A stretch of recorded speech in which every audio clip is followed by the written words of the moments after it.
Assalamualaikum warahmatullahi wabarakatuh.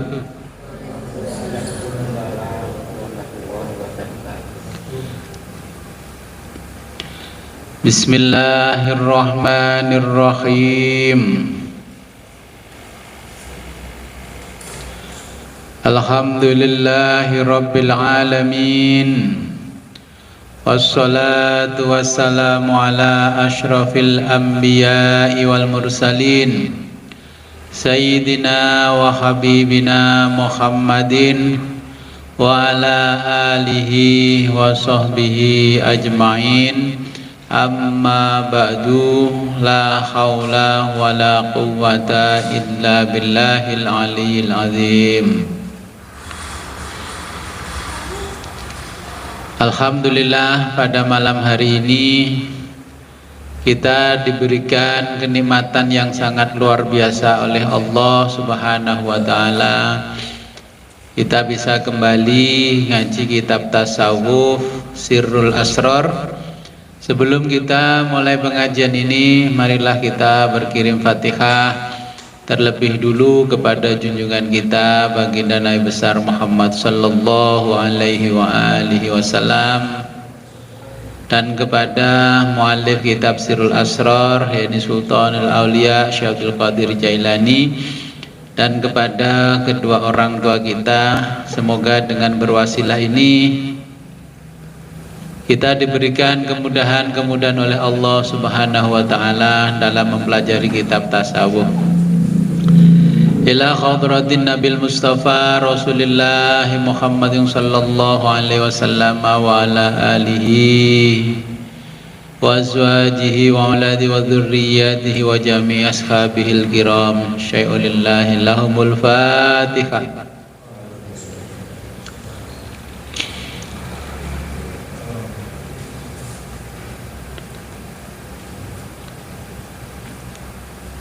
Wa zummaila khadratil ghausil azamil qutbir rabbani wal haikalis samadani sultanul awliya'il arifina burhanul asfiya'il wasilina bazullahil ashhabi maulana wa sayyidina qudwa wa qudwatuna ilallahi ta'ala as-sayyid syekh Muhyiddin Abdul Qadir Al-Jilani qaddasallahu sirrahul aziz.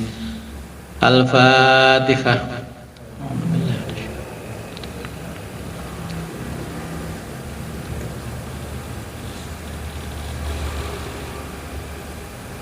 Thumma ila hadratina abaina wa ummahatina wa jaddatina wa usulina wa furu'ina wa lal khadirina fi majlisina hadha. Al-Fatihah.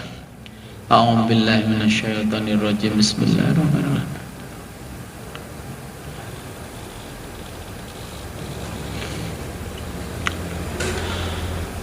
Allahumma anzilir rahmata ala Syekh Muhyiddin Abdul Qadir Al-Jilani wa liwalidayhi wa limasyayikhi wa ridwani alaihi wa middana bi asrarihi fi kulli waqtin wa awan. Allahumma khalli hadhil uqda wa azil hadhil usra walakina husnal maisur wa qina su'al maqdur wa razaqna husnat talab wa qina syarrul munqalab bi rahmatika arhamar rahimin. Halaman 53 54.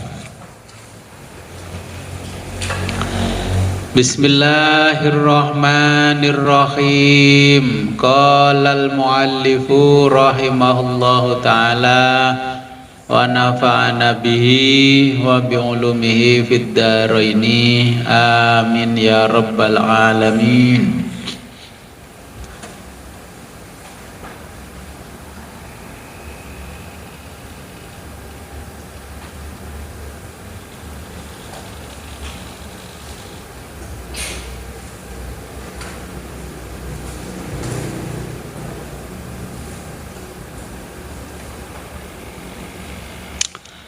Qala, berkata siapa Abu Yazid al-Bustami, Itu Abu Yazid Al-Bustami. Ini sufi besar Abu Yazid Al-Bustami. Qaddasallahu sirrahu. Qaddasa, semoga Allah mensucikan. Qaddasallahu, semoga Allah mensucikan. Sirrahu, sirnya. Nya kembali kepada Abu Yazid Al-Bustami.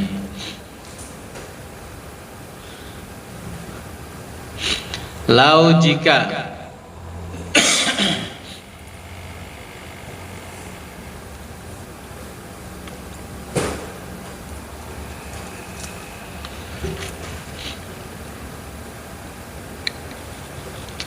annal arsya, ares, ya, singgasana Allah itu namanya ares.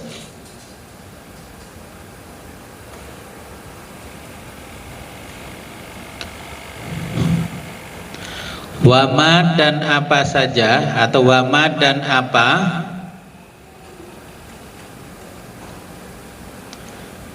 hawahu, yang ada di sekitarnya.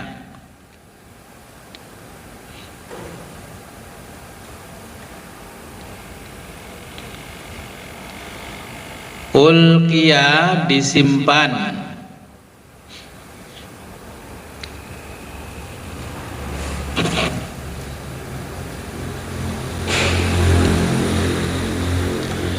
Fi zawiyatin, di salah satu sudut.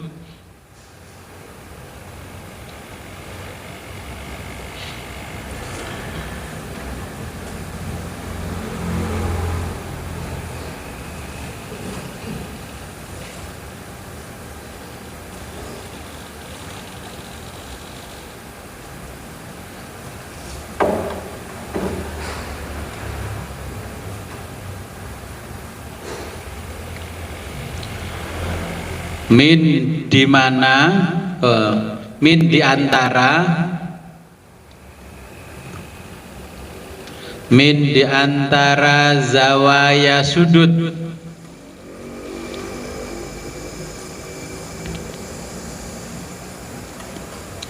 Qalbil arifi, hati orang makrifat.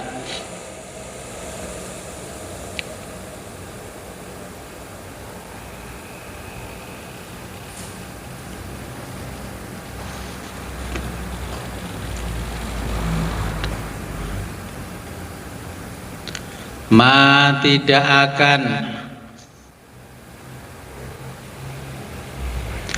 ahassa, merasakan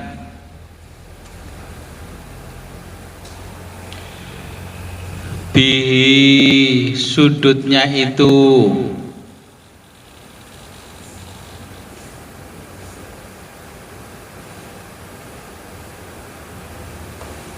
faman, maka siapa,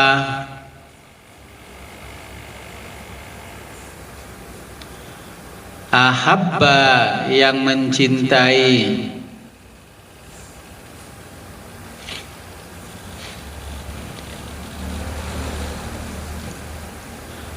haulai, mereka,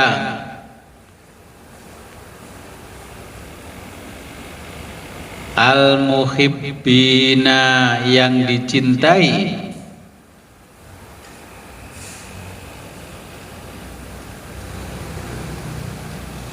bahwa maka dia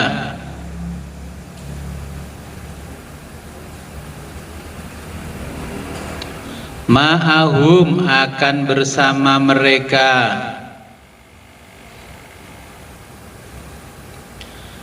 fil akhirati, di akhirat,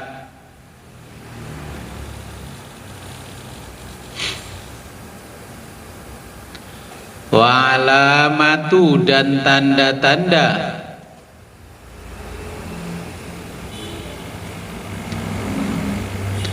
hubbihim, bahwa seseorang mencintai mereka,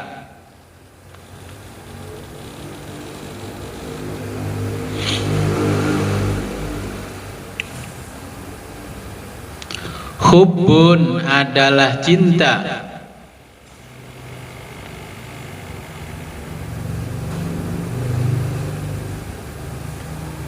Suhbatihim, untuk suhbah dengan mereka.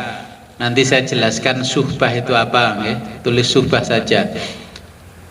Suhbatihim, untuk suhbah dengan mereka.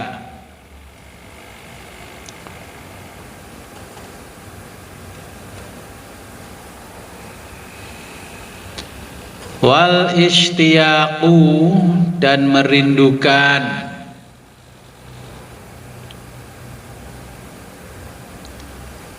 Ilallahi, Allah.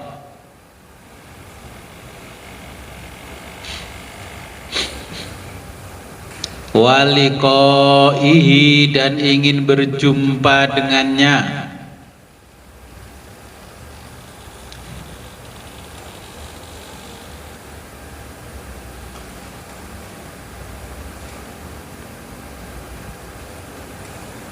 Kama qala Allah Ta'ala, sebagaimana firman Allah Ta'ala.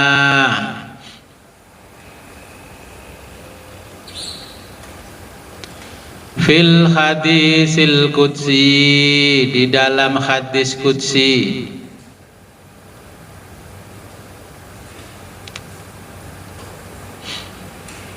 Ala, ingatlah,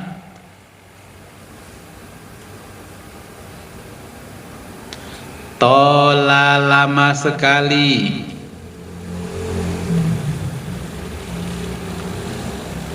syauku,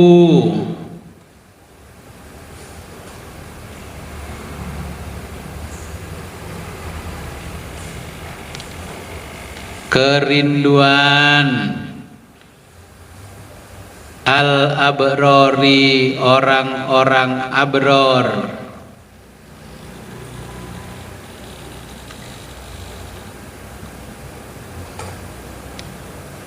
Ila, untuk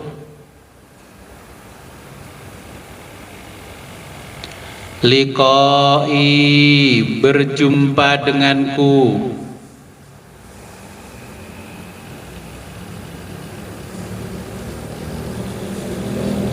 Wa ini sedangkan aku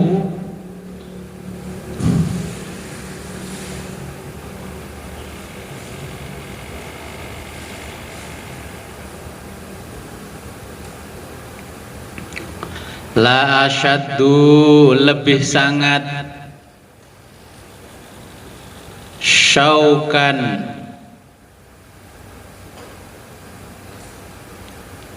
la asyaddu, lebih sangat atau sangat lebih, syaukan, merindukan, ilaihim, mereka.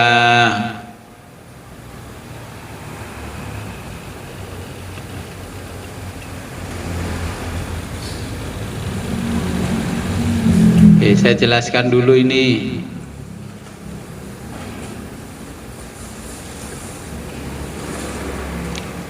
Dikendalikan ya nanya. Dan suhbah, oke, suhbah itu berasal dari kata sahabah.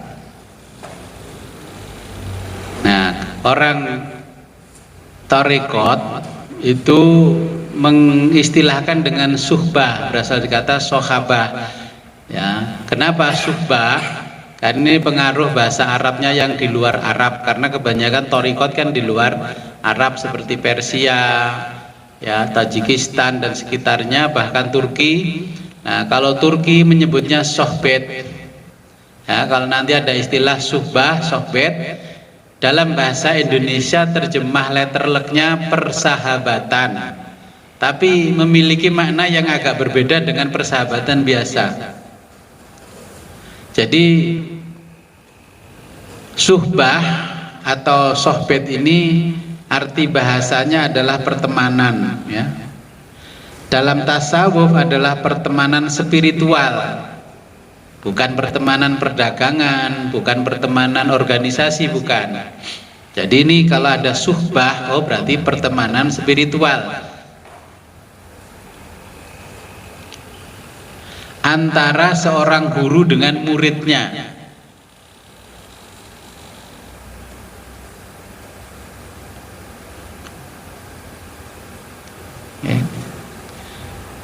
Jika seorang murid dianggap sudah suhbah, seorang murid dianggap sudah suhbah, seorang murid dianggap sudah suhbah jika dia telah memiliki kesungguhan dalam meniti spiritual.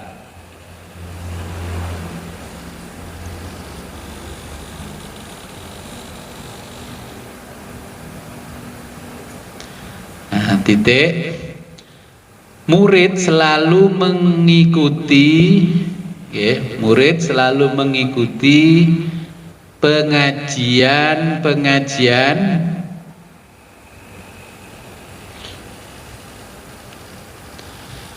kitab tasawuf yang diajarkan gurunya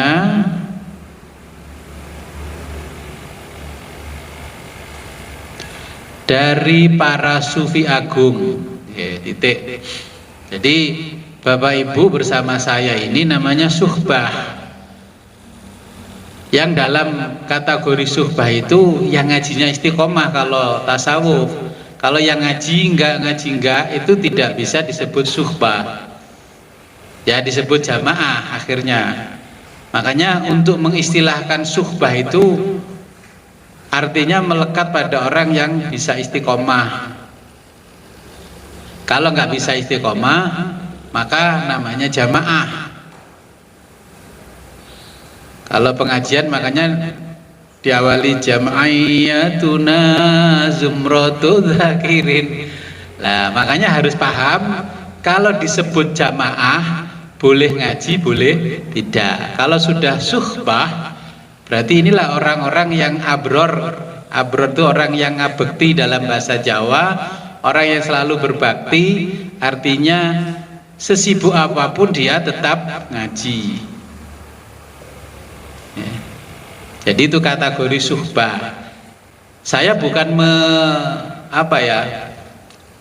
mendiskreditkan atau mendiskriminasi, enggak. Ini memang ulama tasawuf memberikan kategori Bapak Ibu yang istiqomahnya luar biasa itu disebut suhbah. Kalau ahli thariqat, Bapak Ibu datang ke majelis thariqat untuk zikir wirid apapun yang sudah dijadwal oleh mursyidnya, itu diikuti sesibuk apapun. Ya, anaknya dirawat di rumah sakit pun dicarikan orang untuk menunggu anaknya, kemudian dia tetap suhbah. Karena dia tahu bahwa sakit itu urusan Allah, bukan urusan kita. Nah, yang di majelis ini alhamdulillah suhbah, yang di Zoom juga suhbah. Jadi nanti kalau ada sohbet itu berarti pengaruh bahasa Turki, ya, sohbet Turki dan sekitarnya. Kata guru sufi, suhbah itu ada dua, suhbah dengan spiritual dan suhbah dengan material. Bapak Ibu, suhbahnya lebih kuat mana, material dengan spiritual?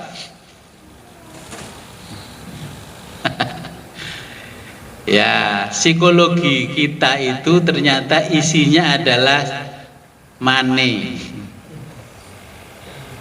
psikologi. Makanya kata guru sufi, kamu itu sulit untuk usul kepada Allah karena psikologi di dalam dirimu suhbahnya bukan kepada spiritualitasmu tapi kepada materialitasmu.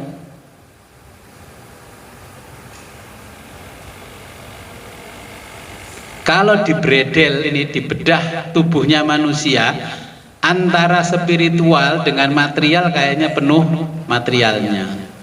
Saya kasih tahu, cangkul itu alat apa bukan?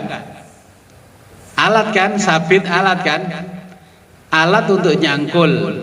Nah berarti itu tidak boleh disimpan di dalam hati kita, disimpannya di gudang. Uang itu alat apa bukan? Uang itu alat untuk mencari kebahagiaan. Kalau cangkul kan alat untuk membersihkan rumput, ya ke sawah, kan nggak boleh memaksakan diri dimasukkan ke dalam hati. Siapa suruh masukkan cangkul dalam hati? Nabi mengajarkan dunia itu taruh saja di genggaman tanganmu, jangan masuk ke dalam hati. Nanti kamu repot ngurusi cangkul yang kamu masukkan ke dalam hati. Pisau itu hanya alat untuk masak, ya, merajang bumbu-bumbu. Jangan dimasukkan dalam hati, taruh di rak-rakan dapur. Siapa yang nyuruh masukkan dalam hati? Akhirnya ribut kan, hatinya isinya cangkul, pisau, sabit. Nah. Dunia itu hanya alat untuk meniti kebahagiaan di dunia, ya. Jadi karena psikologi kita itu masih psikologi materialisme, suhbah kita pada materialisme bukan pada spiritualisme. Sehingga kalau dibawa ke seorang psikolog disuruh periksa, ini jamaah saya tolong diperiksa ini psikologinya ini sudah psikologi spiritual apa belum. Ternyata psikolog mengatakan, Gus, 99,5% jamaahnya Gus ini spiritualitasnya ini masih materialisme, psikologinya masih materialisme. Karena apa? Akal ma'asyinya yang masih kuat daripada akal ma'adi, ya, akal zamani sama akal kulli. Kecerdasannya hanya sebatas uang saja. Padahal kita tahu akal ma'ani kita, waktu kita makin hari makin mendekati garis finish. Itu oleh seorang psikolog, psikologi agama. Kalau mau belajar psikologi spiritual yang ngaji kitab Ihya Ulumuddin, itu sudah dijelaskan panjang lebar oleh Imam Ghazali. Ya. Jadi kalau di bredel ini isinya masih macam-macam, ada cangkul, ada macam-macam. Ya, makanya kalau kita pingin bisa terbuka hati kita, maka suhbahnya dengan spiritual bukan dengan material. Sehingga karena suhbah kita di dalam hati itu isinya harus spiritual, nggak boleh material. Material di mana kan letaknya? Material hanya di otak, maka ngajinya filsafat. Jangan salah paham, Gus. Apakah saya mampu ngaji filsafat? Mampu, siapa bilang nggak mampu? Jadi belajar filsafat itu untuk bisa memisahkan mana yang bersifat material, mana yang bersifat spiritual. Lah ikut jamaah thariqah sudah 30 tahun, 40 tahun, nggak ketemu apa-apa. Karena psikologinya masih isinya material, bukan spiritual. La ilaha illallah, la ilaha illallah, ya latif, ya latif, ya latif. Ya semangat pada waktu di majelis thariqahnya, pulang ya ngelembreh lagi. Ya berani taruhan saya. Wong saya sudah sering ikuti gitu. Kalau di hadapan mursyidnya la ilaha illallah, ya latif, ya latif, ya latif. Kalau mursyidnya nangis, ikut nangis. Emang pengaruhnya apa? Itu pengaruh sound system yang enak. Coba kalau sistemnya horor, paling jebol jantungnya. Ya, jadi supaya yang namanya kalbu kita tidak mengalami kecemasan, ya, kecemasannya berkepanjangan, ya, sehingga materialisme memiliki banyak uang, hati kita tenang, Itu prinsipnya. Materialisme itu punya uang banyak, hati tenang. Nah, sehingga karena suhbah kita bukan dengan spiritual, maka ketergantungan kita bukan kepada Allah lagi, tapi ketergantungan kita pada material itu. Tanpa material kita tidak berdaya. Makanya saya bilang di story WA itu, kalau jenengan baca, bawa jimat sama bawa ATM hukumnya gimana? Cium batu sama cium keris. Kalau cium batunya di Mekah nggak musyrik. Kalau cium batu di sini kok musyrik, kenapa? Batu akik. Kalau di sana dilegalkan cium batu nggak musyrik, karena pengikutnya banyak. Coba kalau di depannya Ka'bah bilang cium batu itu musyrik, itu paling dipukuli askar. Akhirnya dideportasi pulang. Karena dianggap mengganggu stabilitas kemusyrikan. Para sufi nggak ada yang begitu. Jenengan pergi ke Surabaya, ATM-nya isinya 100 juta, dengan ATM kosong PD mana? Ya PD yang 100 juta Gus. Ya itulah bahwa hati kita itu ukurannya masih suhbahnya dengan materialisme. Orang dulu itu nenek moyang kalau anak cucunya habis lahiran itu kan dikasih haikal, ben gak loro-loron, biar gak sakit-sakitan. Sekarang dimusyrikkan bawa haikal, tapi bawa kartu BPJS nggak musyrik, sunnah malahan. Kalau bapak nggak pakai kartu BPJS di puskesmas bayar 25 loh pak, nggak apa-apa, saya kaya 25. Akhirnya kita ketergantungan. Sakit itu ingatnya BPJS, bukan ingat pada Allah yang Maha Penyembuh. Ya BPJS punya, tapi hati kita jangan dimasuki BPJS. BPJS-nya tetap di dompet, tapi yang Maha Penyembuh ada di dalam kolbu.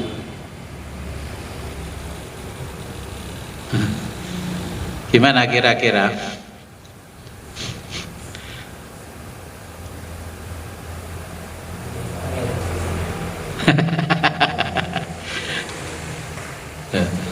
Ini kan logika kita. Kalau kita belajar filsafat kan betul kan?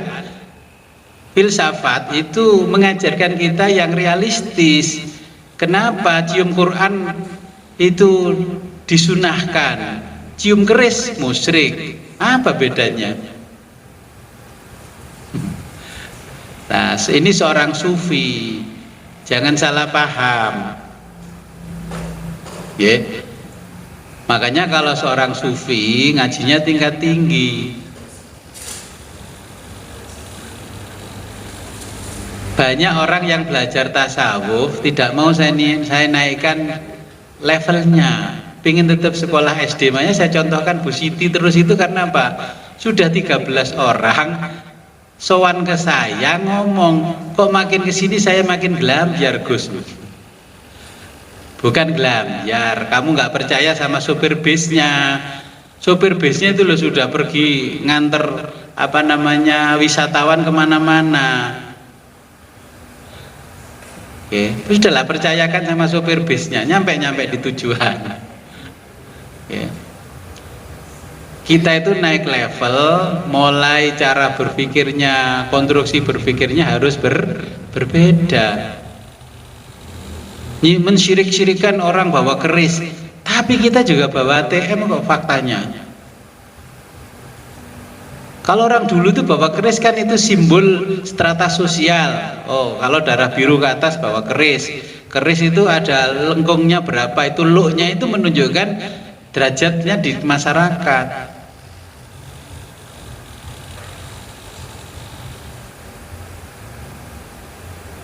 Oke. Jadi ini seorang sufi mengatakan ketergantungan kepada Allah, bukan kepada materialisme. Obat juga sama. Kalau kita seorang sufi, kalau ada sesuatu yang haram, tugas kita itu bagaimana yang haram itu bisa menjadi halal, bisa dinikmati oleh orang banyak. Contohnya barang korupsi. Gus, ini uang korupsi gimana? Kamu kan sudah ngaji tasawuf, tugasmu itu bagaimana? Ini kamu antar ke mereka itu dalam keadaan suci dan mulia. Tugasnya Kanjeng Nabi kan begitu. Kita yang dosa-dosa ini diantar di hadapan Allah dalam keadaan suci dan mulia. Ya katakanlah kalau dapat uang namanya komitmen fee, digantilah sodakoh. Anwanul kutub, jadi judul kitabnya diganti sodakoh, infak. Itu kan seorang sufi supaya uang yang tadinya haram bisa dinikmati dalam bentuk yang halal.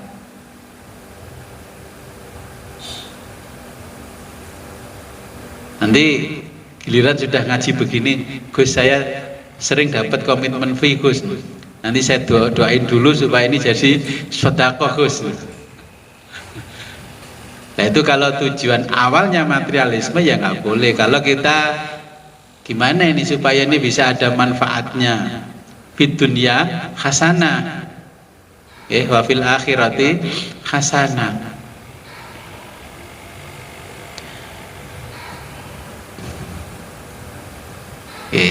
Ini kata Syekh Abu Yazid atau Imam Abu Yazid Al-Bustami, kurang lebihnya seperti itu. Orang yang dicintai, kalau kata psikologi, karakter orang itu tergantung apa yang dia cintai. Kalau yang dia cintai uang, ya karakternya persis uang. Kalau yang dicintai spiritual, karakternya sehari-harinya ya spiritualitasnya tinggi. Kalau yang dicintai adalah seksual, ya karakternya ya seperti itu. Nggak perlu dijelaskan. Ya. Kalau karakternya kuliner, yaitu kalau kata kitab syariat kan namanya abul butun, bapaknya peteng, bapaknya perut, ya kan? Kalau dengar kuliner apa gitu di medsos, datang di sana, dengar ini datang di sana, ya itulah kata ulama sufi agung itu. Ya kamu jangan jadi hambanya perut.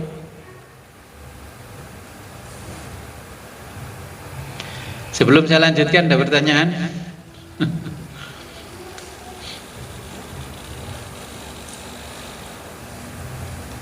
Itu segi antara spiritual dengan material itu sangat-sangat bagus. Padahal kita kalau wiritan ini sebenarnya tidak baik. Iya. Dan betul wiritan. Karena material ini barang yang bisa berjalan. Jadi caranya dok. Padahal kita sudah berani dalam kerja. Tapi karena ternyata spiritualnya yang tidak. Bagaimana cara menghilangkan materialisme jadi spiritualitas? Kalau wiritan, kalau ibadah itu ingatnya Allah apa surga? Surga itu materialisme. Surganya belum pernah dilihat, ingatnya surga lah. Lucu manusia ini. Neraka itu belum pernah dia lihat, yang diingat neraka. Oke, makanya Robiah Al-Adawiyah itu bawa air, disiramkan ke masjid. Ada orang-orang yang sholat di masjid disiram pakai air. Karena apa?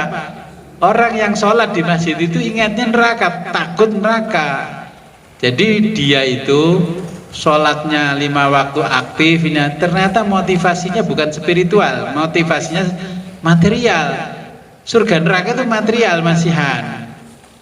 Yang satu bawa api, bara api besar, dibakar tuh masjid di Mesir itu. Karena apa? Ini orang semuanya sholat itu yang diingat bukan Allah, yang diingat perhiasan spiritual Allah, namanya surga. Itu masih materialisme. Tapi saya kalau nggak wiritan materialisme, ya rezeki saya seret Gus. Nggak sholat duha itu rezeki saya nggak begitu lancar Gus. Yaitu sholat untuk tujuan materialisme. Surat Waqiah pun juga tujuan materialisme, nggak apa-apa. Cara menghilangkannya bagaimana? Nah, makanya Allah itu mengajarkan dengan kata khusyuk. Khusyuk. Terus dibilangi khusyuk. Karena itu bukan bahasa Jawa. Khusyuk itu hening. Makanya kalau sekolah setiap Senin itu diajari sama gurunya, kepala sekolah di depan jadi inspektur upacara. Kepala sekolahnya memimpin mengheningkan cipta, mulai. Khusyuk diganti hening sajalah kalau nggak paham khusyuk. Kadang-kadang saya mau menerjemah bahasa Jawa dikira kejawen. Tapi di bahasa yang bawa konsep aslinya tasawuf masih tanya, orang kan begitu. Sholat khusyuk itu sholat yang mengheningkan cipta. Makanya orang Jawa kalau sudah mengheningkan cipta itu perilakunya itu karakternya, moralitasnya ya sir budi cipto rasa sejati. Tuh. Jadi mengheningkan cipta ya tidak ada yang dia ingat. Hening itu sepi, kesunyian. Yang diingat hanya Allah. Nah, kalau kata orang Hindu, orang Buddha, spiritualitasnya namanya kasunyatan, kosong, kekosongan, nggak ada, ya, nggak ada sesuatu kecuali Dia. Tapi kalau saya pakai yang namanya kasunyatan, itu ngaji tasawuf, ngaji kejawen. Lah saya bilang fana. Fana fi syekh, fana fi rasul, fana fillah. Mengingat gurunya itu tujuannya latihan mengingat Allah. Guru itu kan pangeran katon kalau bahasa Jawa. Karo sing katon nek gak eling apane yang gak katon. Ilmu katon saja nggak bisa. Matematika, fisika, kimia, biologi itu kan ilmu katon. Ternyata tidak semua orang mampu.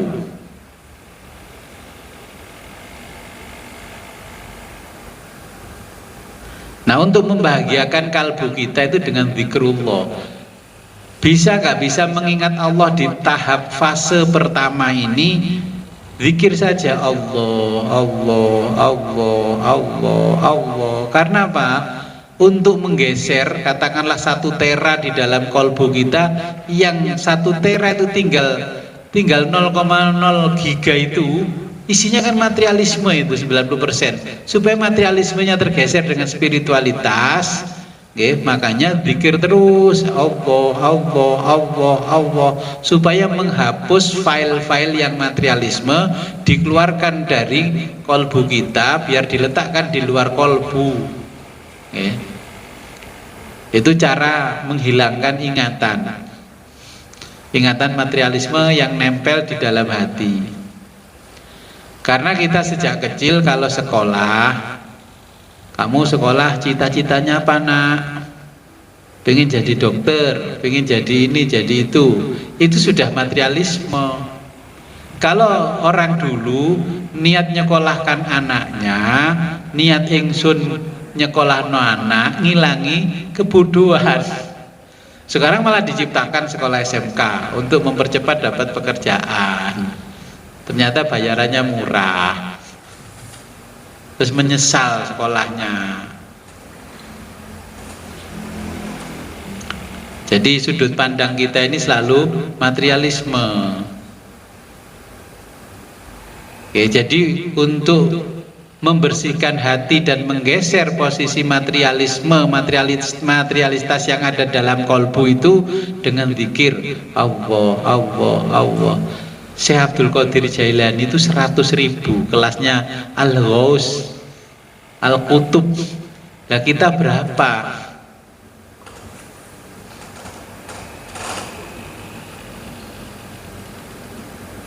Jadi uang itu adalah sarana untuk membahagiakan jasad kita. Jasad kita.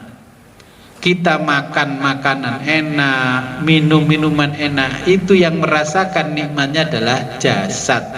bukan kolbu, bukan ruhani. Jadi itu jasmani, bahasa Inggrisnya body.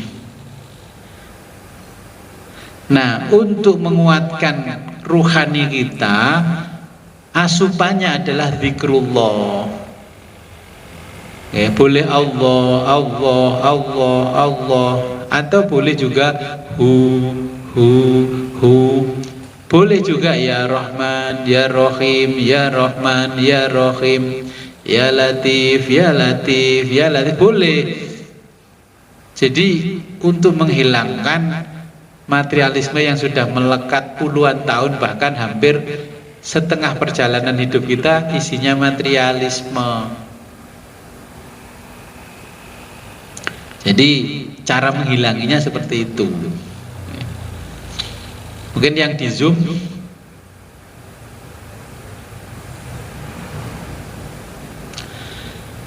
kalau nggak ada, saya lanjutkan di paragraf berikutnya.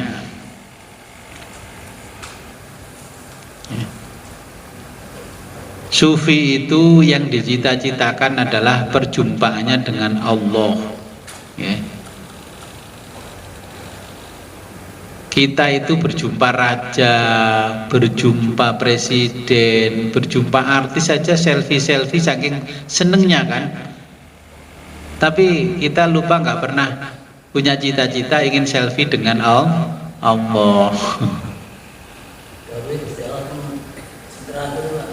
Langge la asyaddu sauqon ilaihim. Sajane aku iku wis kuwangen arek-arek lho. Wah, arek-arek ra tau kangen aku blas. Sama dengan anak-anak kita, kalau masih kecil-kecil itu dikeloni di tiap malam di kamar itu. Kalau sudah besar ditanya kapan pulang le, waduh ini masih sibuk cari sponsorship, cari inilah, cari itulah. Orang ngerti le Pak mboke kangen. Terus ketika bapak ibunya sakit, yang dekat rumah sama orang tua kan ditransfer uang, tunding 50 juta. Nanti bapak itu tolong carikan rumah sakit kelasnya VVIP ya. Padahal yang diharapkan karena sakitnya bapak itu bukan karena uangnya, karena anaknya lama nggak pulang. Sajane kan ya kadang-kadang yang dekat rumah ya pengalaman. Wis kadung trimo transferan ATM, sing transfer delalah pulih. Tiba itu bapaknya dengok-dengok waras. Kan sungkan kita yang di dekat rumah itu. Dipikir hoax sih. Padahal kita kasih tahu, ini bapak sakit itu bukan sakit jasmaninya, ruhaninya yang sakit, kangen anak-anaknya. Terus bapaknya saya bisi, ini semua gara-gara bapak, salahnya bapak. Loh, kok aku sing salah? Iya, semuanya disekolahkan tinggi-tinggi supaya jadi orang top. Setelah jadi top kan pulangnya jarang-jarang. Dulu salah satu itu nggak sekolah lah, SMP aja cukup kan di rumah, bisa nemani bapak. Loh, ini filsafat, saya jawab dengan bahasa filsafat. Makanya nanti kalau anaknya jadi orang sukses jangan sedih. Ini pelajaran tasawuf. Ditelepon, di mana le? Di mana nak? Duk, masih rapat di Jakarta. Masih di Amerika. Loh, saya ngalami, bapak sakit masih di mana? Di Amerika. Ada rapat di PBB, terus di mana? Mau suruh pulang. Tapi bapaknya sendiri juga bangga, anaknya bisa duduk di sana bangga. Tapi lah itulah yang namanya kolbunya menderita. Ya kayak saya lah sini, saya sediakan kamar banyak untuk anak-anak saya. Paling nanti berapa lama itu ditempati kamar-kamar, habis itu minggat sendiri-sendiri. Paling ya cuman cukup video call sama saya nanti.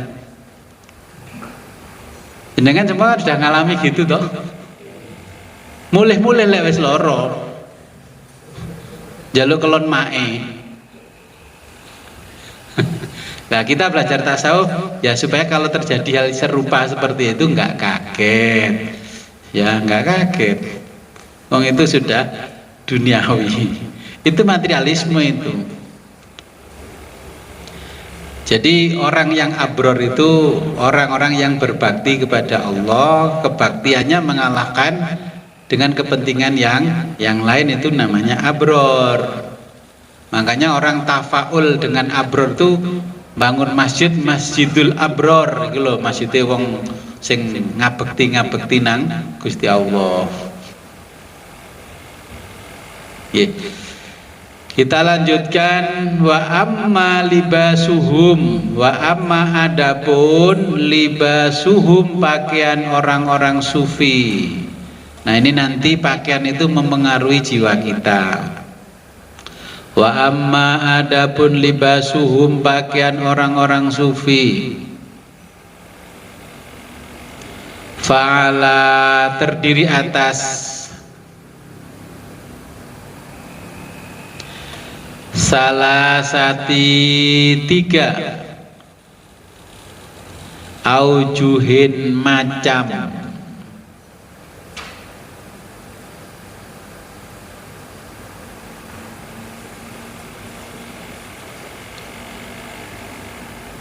suful ghanami, sufu bulu, al ghanami domba,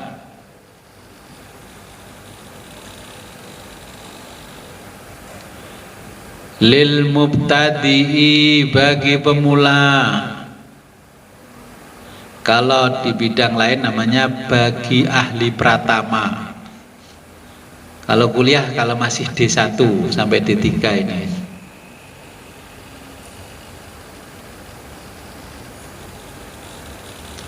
Ya kalau sekolah ada madrasatul mubtadi'in mubtadi'at, itu ahli pratama.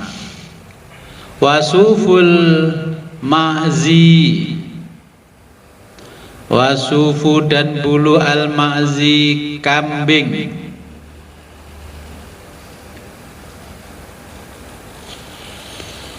Lil mutawasiti, bagi ahli madya.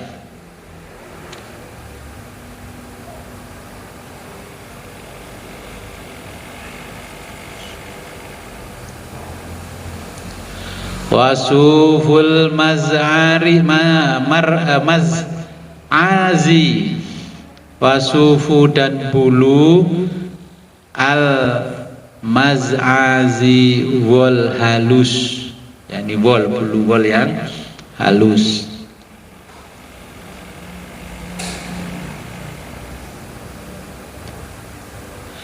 Lil muntahi, bagi ahli utama.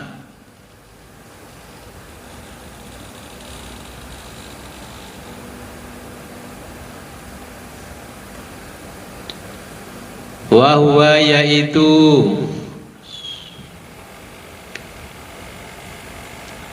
as-suful murabbi'i, as-sufu wol, al-murabbi'i persegi 4.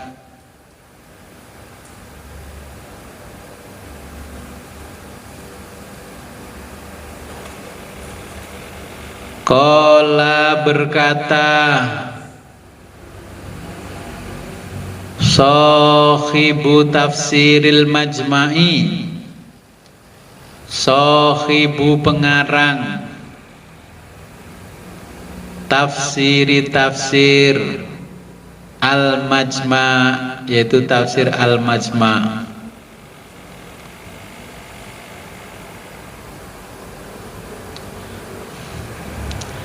Yaliku, yang cocok,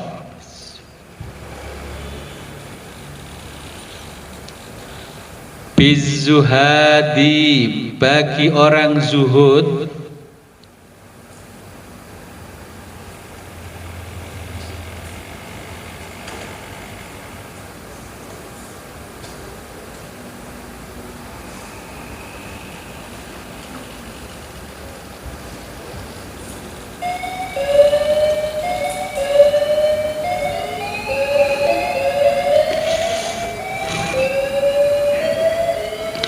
kullu khosanin,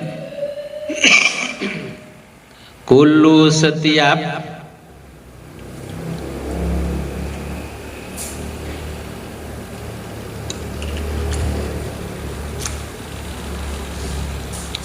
khosanin, yang kasar,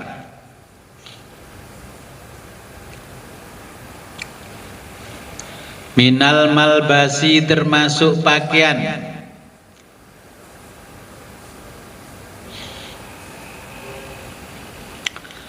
wal matma'i dan makanan,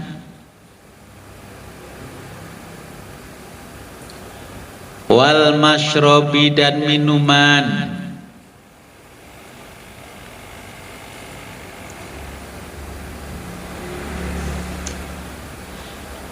li'annahum karena mereka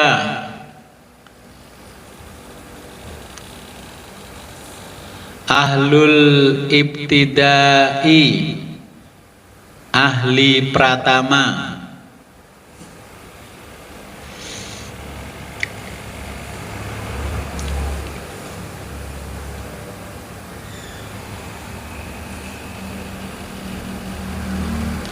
wayaliku yang cocok bil urafai bagi orang makrifat,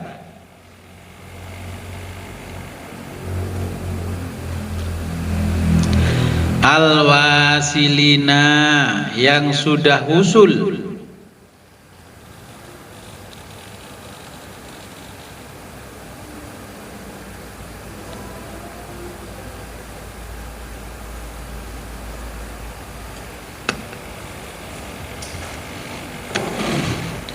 kullu setiap layyinin bahan yang halus,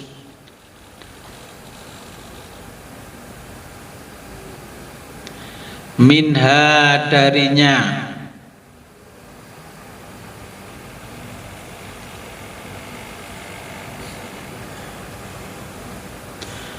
fa'amalul mubtadi'i maka amalan al-mubtadi'i bagi ahli pratama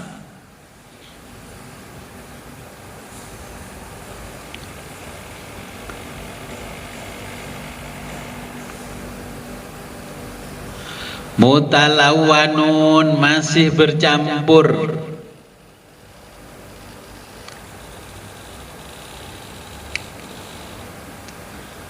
bil hamidati antara yang baik,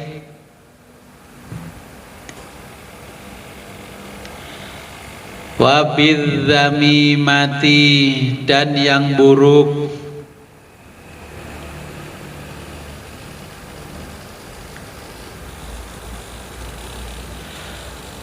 wa amalul mutawasiti dan amalan al-mutawasiti ahli madya,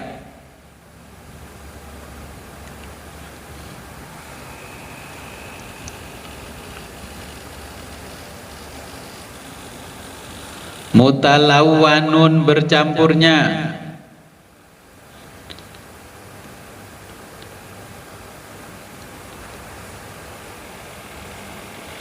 bi alwanil hamidati bi alwani warna-warna,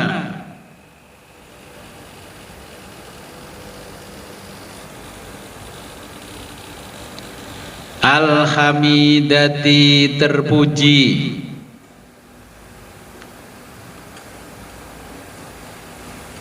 mislu seperti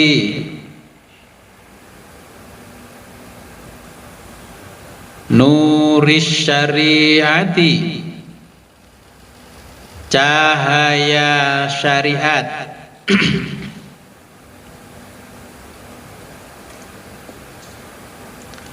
wat thariqati dan tarekat,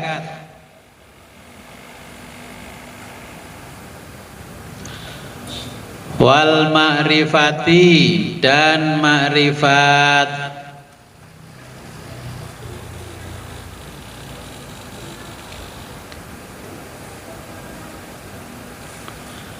falibasuhum pakaian mereka pun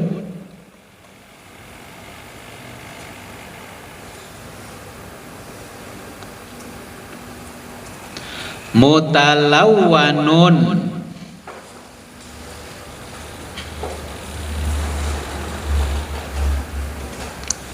mutalawwanun beraneka warna,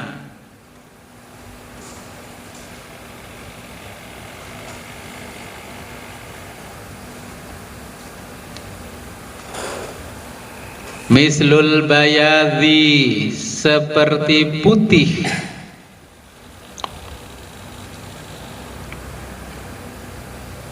wazirqati dan biru,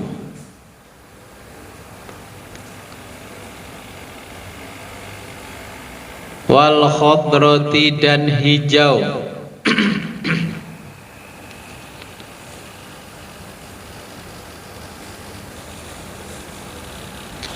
wa amalul muntahi, wa amalu dan amalan, al muntahi ahli utama,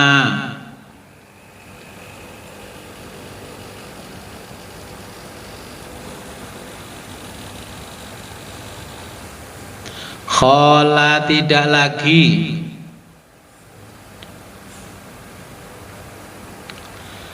anil alwani warna-warni,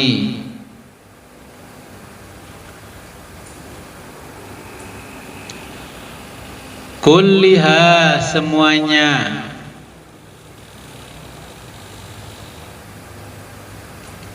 mislu nuris syamsi, mislu seperti nuris syamsi cahaya matahari,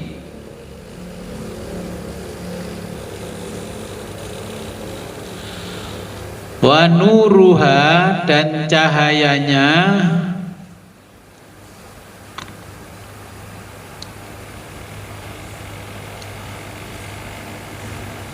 la yuqbalu tidak menerima, la yuqbalul alwana tidak menerima warna-warna,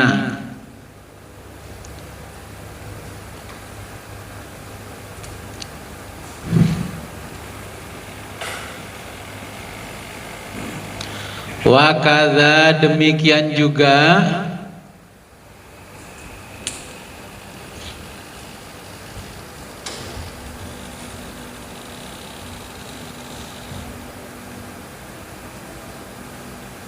libasuhum pakaian mereka,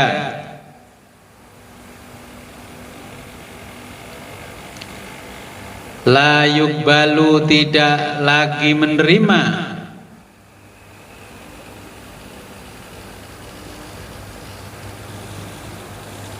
alwana warna-warni,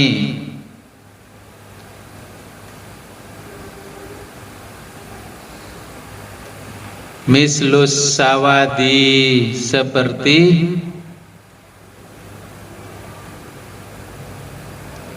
as-sawadi hitam,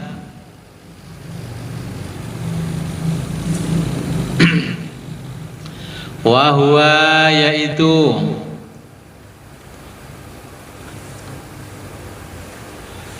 alamatul fana'i, alamatu tanda al fana'i fana,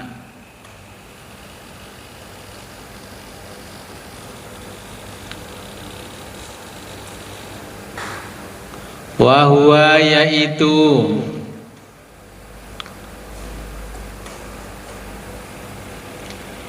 niqabu untuk menutupi,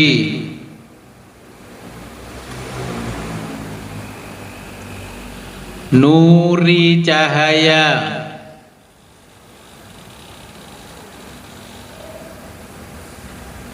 ma'rifatihim ma'rifat mereka,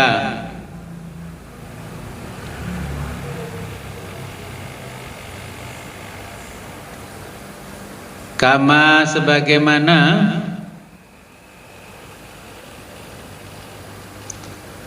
annal laila bahwa malam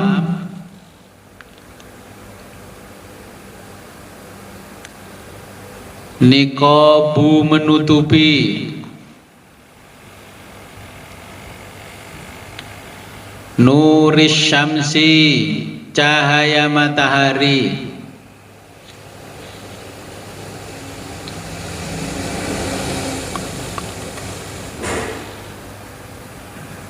wa qad qala ta'ala, wa qad dan telah qala berfirman, ta'ala Allah Ta'ala,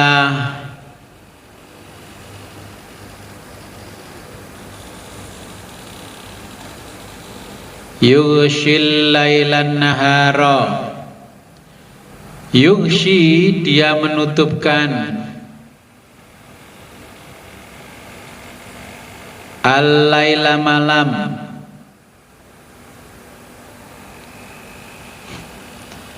an-nahara pada siang,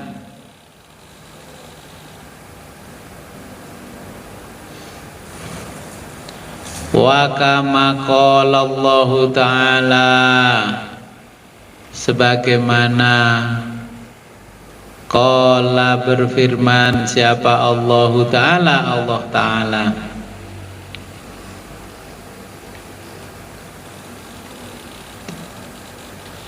wa ja'alna dan kami jadikan, wa ja'alna al-laila dan kami jadikan malam,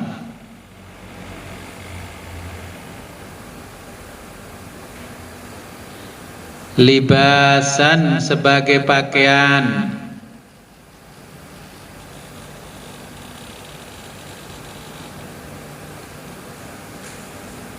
wa fihi di dalam ayat ini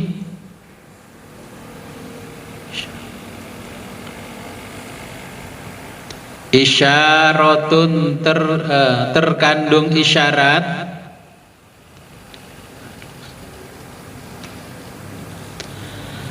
latifatun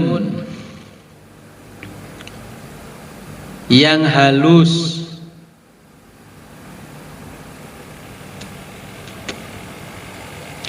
liman bagi orang,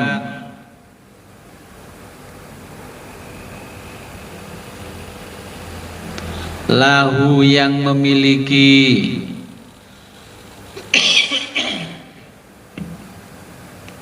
lubbun ilmu sempurna,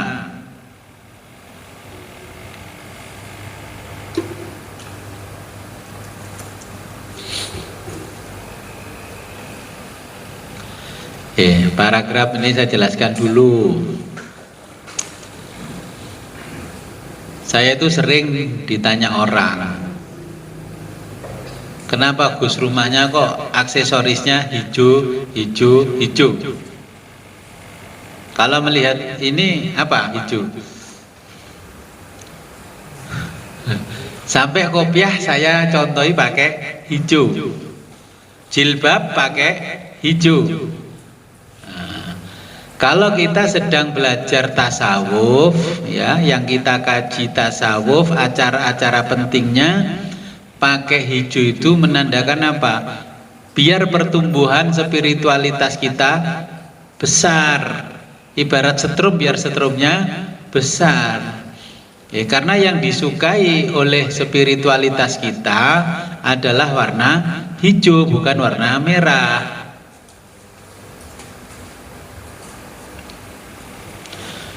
Jadi baju itu juga bisa mempengaruhi psikologi kita. Biru kan tadi melambangkan apa? Kalau warna biru, ya, biru. Nah, kalau logonya warna biru, ini bajunya seorang sufi, ya. Dari tingkatan-tingkatan mereka, ya, mulai yang kasar, setengah halus dan halus tadi, ya. Jadi warna biru itu melambangkan kesadaran spiritual dan koneksi dengan Allah, itu warna biru. Dulu Mbah Yai Ahmad Dahlan itu istikharahnya logonya warna biru. Kalau Mbah Yai Hasyim logonya warna hijau. Nah, kemudian ada warna putih. Itu melambangkan kesucian, kesederhanaan, dan kemurnian hati.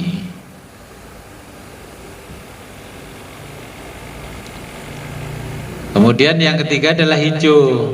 Itu melambangkan kehidupan spiritual, pertumbuhan dan kesuburannya, ya. Makanya yang menyehatkan tubuh itu mesti warnanya hijau. Dalam bahasa biologi namanya klorofil. Di sini banyak klorofil di belakang itu. Tapi Bapak Ibu nggak mau manfaatkan klorofil. Belilah klorofil yang dari Amerika. Padahal di sini bayam diperes, lembut dijadikan cairan. Diganti namanya klorofil, ya. Ya enteng, kita habis minum minuman klorofil ya enteng, memang ya itu yang dibutuhkan untuk kebutuhan jasmani kita. Makanya apapun yang subur itu tampaknya hijau royo-royo. Kalau yang gersang, kemerah-merahan semi coklat, ya. Jadi momen-momen itu menggambarkan apa yang ada di dalam diri kita karena kita meniti perjalanan tasawuf, ya. Ya kalau punya mobil ya dikasihlah sedikit-sedikit hijau walaupun cuma satu mili. Saya juga pakai gantungan di spion tengah mobil ya saya kasih warna hijau. Walaupun tidak semuanya hijau, tapi harus ada warna yang tetap menggairahkan spiritualitas kita, warnanya hijau. Kalau sudah tidak butuh warna-warni berarti seperti matahari putih. Itu yang ahli utama putih. Nah, terus ngaji sudah bertahun-tahun. Gus mangke acara pakai warna hijau betul Gus. Yang ini ki lek dunggahno teko SD nang SMP gak gelem. Ya, kalau momen acaranya kita itu tasawuf, ya nggak usah dikasih tahu sama mursyidnya warnanya hijau, pasti ada identiknya hijau. Orang yang nggak paham, wih, saya jamaah Gus Fit dikon hijau-hijau. Ya itu memang pelajaran dari Syekh Abdul Qadir Jailani seperti itu. Bukan hanya Syekh Abdul Qadir Jailani, guru sufi semua seperti itu.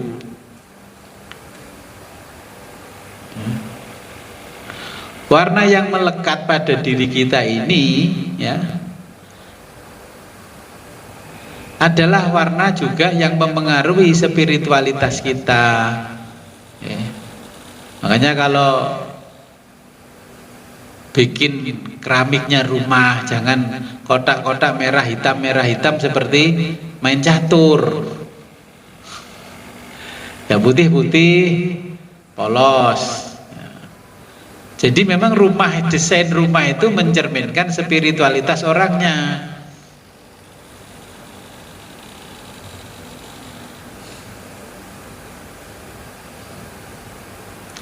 Nah, gurunya mengajarkan hijau-hijau supaya pertumbuhan spiritualitasnya itu subur. Itu adalah simbol juga guru mursyidnya kepada Allah, memohon kepada Allah supaya murid-muridnya memiliki spiritualitas yang subur. Gak gampang putus asa. Wiritan diluk ngelukro, sudah lembek, tasbihnya ditinggal. Makanya orang-orang kubu sebelah mengatakan jangan pakai tasbih, itu gak dicontohkan zaman Nabi, bid'ah. Orang tasawuf gak peduli dengan itu. Kacamata ini ada gak zaman Nabi? Pertanyaannya, kacamata ada gak zaman Nabi? Gak ada kan? Ini fungsinya apa kacamata kita? Kacamata saya ini adalah alat bantu untuk saya supaya bisa membaca. Tasbih itu ya alat bantu. untuk bisa menghitung zikir wirid kita, walaupun itu jiplak orang Hindu, orang Buddha. Ngapain terlalu primitif ya? Hal-hal yang nggak penting itu bagi orang tasawuf. Kacamata ini nggak ada di zaman Nabi. Ini fungsinya sebagai alat bantu bisa membaca. Oh, mereka aja juga pakai kacamata kok.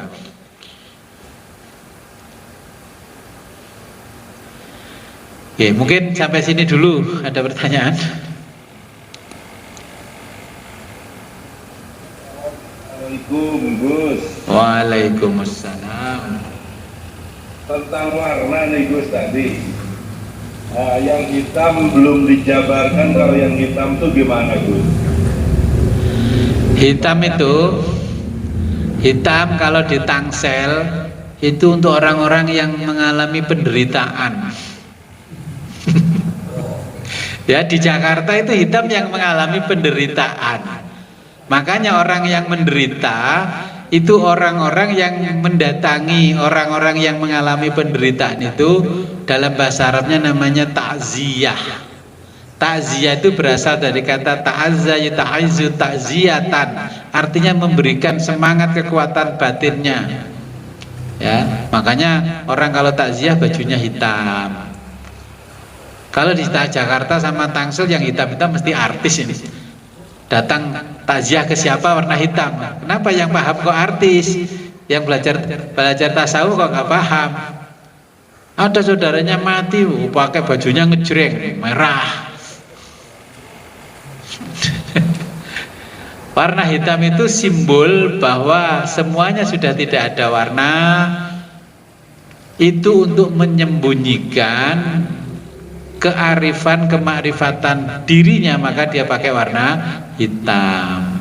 Makanya Kanjeng Sunan Kalijaga itu warnanya hitam. Kenapa di Iran itu pakai niqab? Ya, tadi kan ada nyebutkan niqab itu artinya tutup wajah. Ya. Itu bajunya hitam-hitam semua. Kenapa? Terus orang mengatakan bahwa itu bajunya orang Syiah. Bukan. Pendiri negara Iran dari Persia menjadi Iran itu adalah guru sufi, tasawuf. Makanya itu semua pengikutnya disuruh menggunakan warna hitam untuk menyembunyikan keimanannya mereka. Makanya yang berani melawan itu kan ya Iran. Sing badik-badian mana? Kirim rudal ke sana, yang dikirim cuma bakso rudal dari Mojowarno, itu yang dikirim bakso rudal. Nah, ya, jadi untuk menyembunyikan kemakrifatannya Pak, itu dengan warna hitam. Ya. Jadi nanti kalau pakai baju hitam gak pernah ganti, terus tetangganya gini, gak punya baju apa selain hitam? Itu hitam.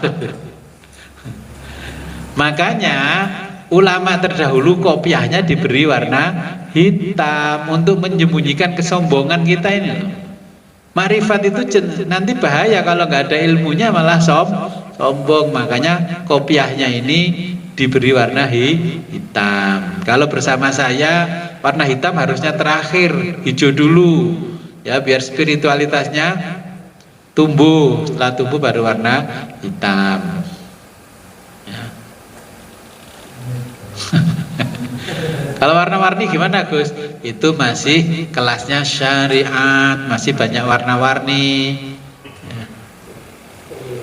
Kalau pakai jilbab ini masih pakai kain yang gini, garisnya melengkung di banduknya itu, di keningnya, nah, nggak apa-apa, itu kan mode, fashion ya.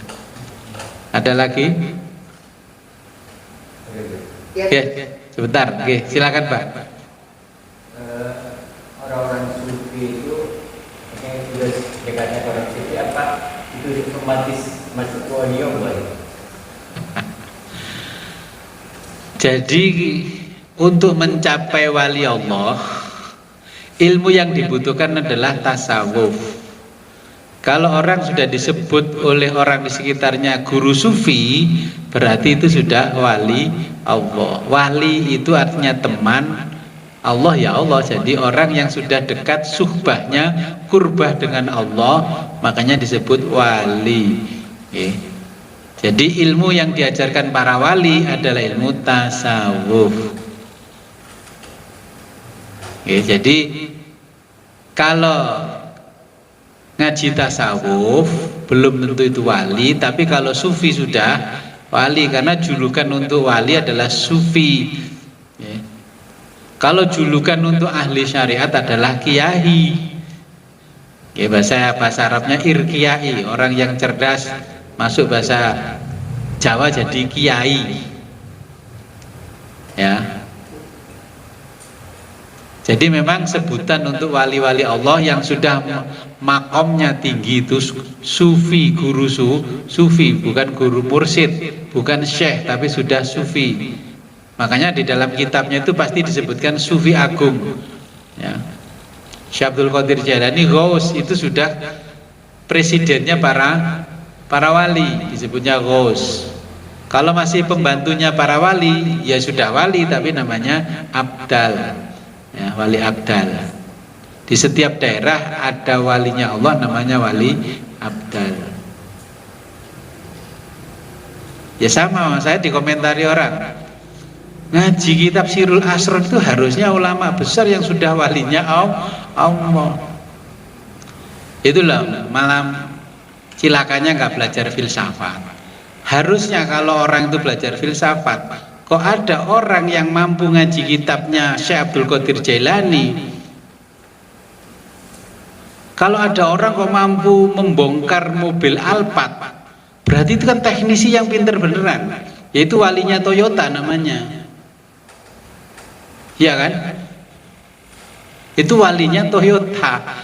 Lah karena dia juga bukan ahli di bidang itu, dia nggak bisa membedakan mana walinya Toyota, walinya Honda. Nah, jadi orang yang bisa membacakan kitabnya para sufi, berarti dia sudah meniti jalan di jalannya sufi. Tapi pesannya jangan mengkultuskan orang yang masih hidup.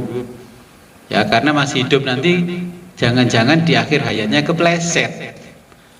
Ya, makanya guru sufi mengajarkan mengkholi. Ada khol itu adalah membuktikan bahwa perjalanan seseorang itu sudah purna dan layak disebutkan wali Allah itu ketika mati, tidak pernah mengalami kesalahan apapun, sempurna. Makanya khol, namanya khol. Ya, dikholi. Ya, kita mengkholi orang. Kalau kita belajar filsafat, kira-kira aku nanti dikholi nggak ya sama anak cucuku, kan begitu mikirnya. Sekarang ngekholi nenek moyang kita, kita kira-kira nanti dikholi nggak sama anak cucu kita, diingat nggak? Nah, jadi sufi itu memang wali-walinya Allah, seperti Syekh Abdul Qadir, kemudian Syekh Abil Hasan Asyadzili, Jalaluddin Rumi dan sebagainya, itu wali-wali Allah. Seperti Abu Yazid Al-Bustami, Junaidi Al-Baghdadi, banyak sekali. Yang di Zoom silakan. Itu. Assalamualaikum warahmatullahi wabarakatuh. Waalaikumsalam. Ya, terus tadi di paragraf ini disebutkan tentang bahan pakaian para sufi yang mulai dari bulu domba, bulu kambing. Kan ini menunjukkan kualitas yang premium atau kemewahan ya, Gus. Lalu tadi Gus menyebut bahwa yang warna, menjelaskan bahwa warna hitam itu menyembunyikan kewaliannya atau kesuciannya. Ini kalau mungkin saya yang salah apa bagaimana, kontras ya Gus. Salah satu sisi harus ditunjukkan bahwa seorang sufi itu mewah, tajir ya Gus.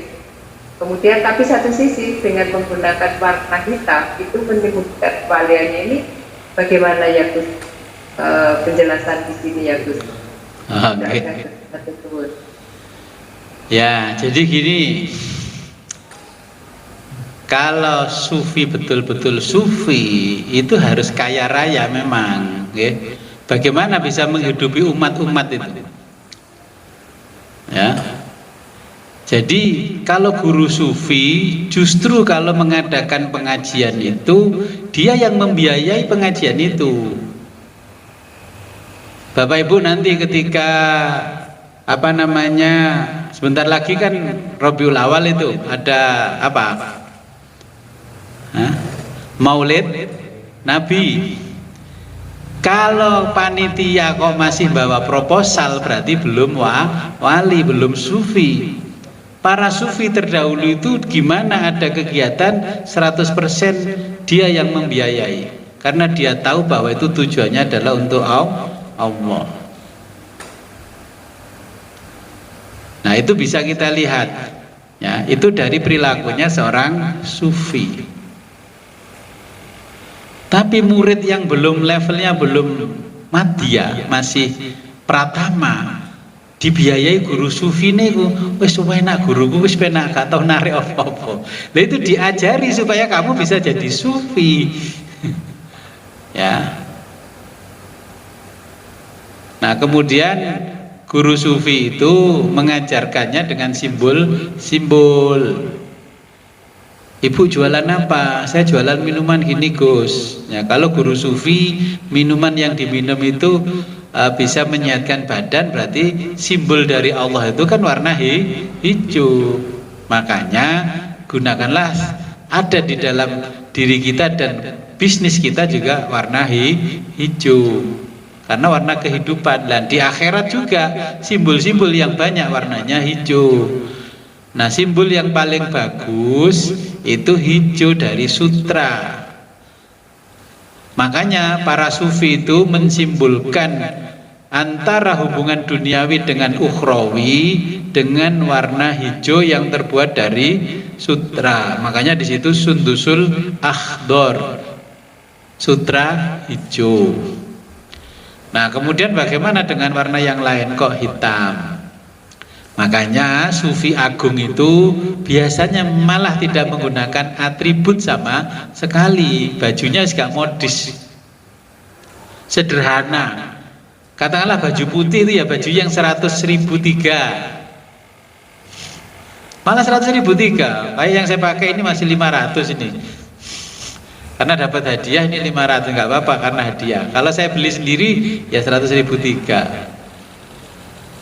Tapi orang lain mengatakan kalau baju 100.003 Gus yang pakai jenengan orang percaya itu 200-500 ribu. Kalau seperti saya walaupun ini 500 ribu dianggap 100.003 Gus. Nah, kenapa? Karena saya naik motor Vega Gus. Gus pakai Alphard, saya pakai Vega. Gus pakai sandal jepit tapi turunnya dari mobil Alphard, saya pakai sepatu Nike. Sepeda motor saya Yamaha tahun 75. Padahal itu mahal yang jenengan yang Bapak Ibu pakai, tapi nggak dipercayakan karena levelnya itu. Makanya segala sesuatu itu harus ngikuti level.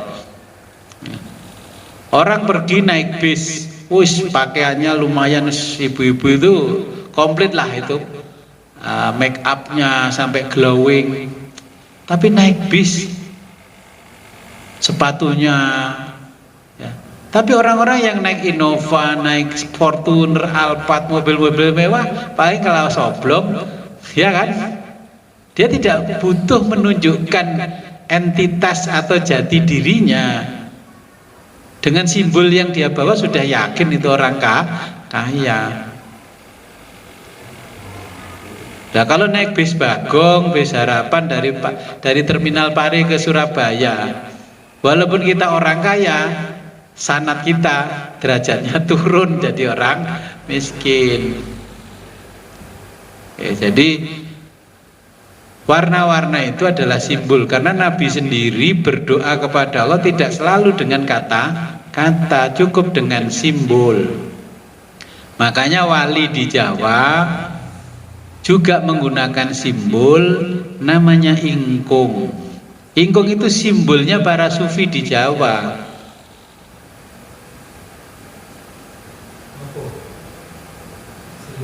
Apa simbolnya? Ingkung itu bahasa Jawanya apa sih? Ingkung itu dalam bahasa Sanskrit Sanskerta artinya sukses, bahasa Inggrisnya sukses. Simbol kesuksesan itu adalah ingkung, succeed bahasa Inggrisnya. Nah, orang Jawa menerjemahkan ing ikilah bakale kejangkung. Dengan sarana inilah kita akan menuju kesuksesan. Makanya sufi di Jawa membuat wayang yang namanya gunungan. Di dalam gunungannya itu dulu sebelum jadi wayang itu kan ada makanan yang seperti gunung, kerucut itu dikasih buah-buahan aneka warna buah. Ya, kemudian di bawahnya itu ada ember besar, kalau dulu ya pakai kuningan itu kan. Nah itu ada warna-warni bunga yang wangi. Terus kemudian dikasih simbol bunga, namanya bunganya apa itu? Kembang kandil, kenanga, bunganya bunga kenanga yang putih itu kembang kandil. Nah itu simbol dari mocopatnya sufi di Jawa. Mocopat itu membaca, empat itu dari empat, yaitu telinga, mata, hidung, mulut. Nah itu artinya mocopat. Sufi Jawa mengajarkan ini warna-warni, kehidupan itu warna-warni. Kamu nggak apa-apa, ya warna-warni kehidupan itu kamu jalankan nggak apa-apa. Yang penting tetap kumantil ono ing Sangyang Agung, simbolnya kembang kandil. Terus yang ngaji tasawufnya enggak tuntas, gurune mati, akhirnya kembang kandil didongani nyuwun barokah Kanjeng Sunan Kalijaga kembang kandil kayak ngandil atine si jabang bayine. Makanya itu kembang kandil, kandil marang Gusti sing Agung. Terus dikasih simbol dengan musik namanya bonang. Ning nong ning gung ning nong ning gung ning nong ning gung dung gongnya itu loh. Ning nong ning gung ini simbol ning kono ning kene sakarepmu. Basa kasarnya gitu. Di sana di sini terserah lu. Mau ngapain terserah, tetap ning nong ning gung, kembalinya ke kamu tetap kepada Sang Yang Agung. Kamu jadi apapun tetap mati akhirnya. Ya kamu akan kembali kepada Sang Yang Agung. Itu simbol. Tapi simbol-simbol itu dimusyrikkan orang sekarang. Tidak ada contohnya di zaman Nabi. Ya memang ada daun kenanga di sana, nggak ada, di sana itu batu. Kita ini orang kaya raya mau bikin acara model-model apa kan bisa toh. Makanya oleh Kanjeng Sunan Kalijaga sebelum mementaskan wayang, ya sebelum berdakwah itu mementaskan wayang, itu setiap masuk ke dalam acaranya Sunan Kalijaga harus cuci tangan dengan bunga itu. Ya kalau sekarang ya nggak usah cuci tangan dengan bunga, dengan antiseptik yang wangi. Kan gitu, terus ruangannya ini harus wangi. Itu di zaman dulu ya simbolnya bunga, ya. Makanya ada kembang kandil, itu simbol dari melekatnya hati kita kepada Allah.